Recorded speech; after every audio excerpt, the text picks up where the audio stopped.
Escuta o ditado, onde há fumaça há fogo. Então se há fumaça, quer dizer que realmente ainda tem fogo, certo? Assoprem.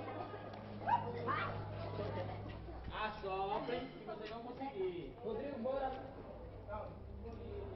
Lá tem gaveto. Cadê a caixinha?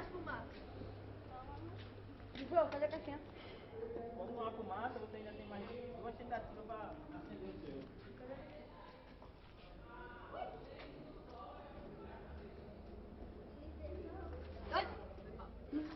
Vai botando a gaveta em cima. Não fica com medo não, ele vai queimar rapidamente a sua mão não. Ai, caramba. Caramba.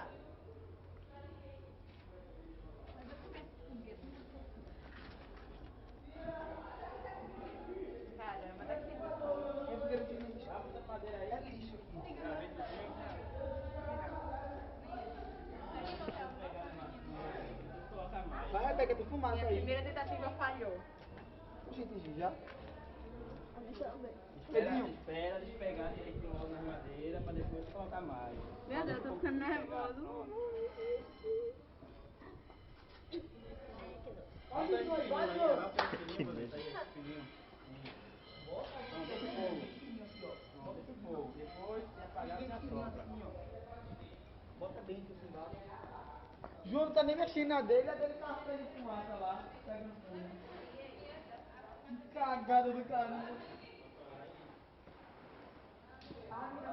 Isso, tá botando devagarinho. Poxa, apagou já.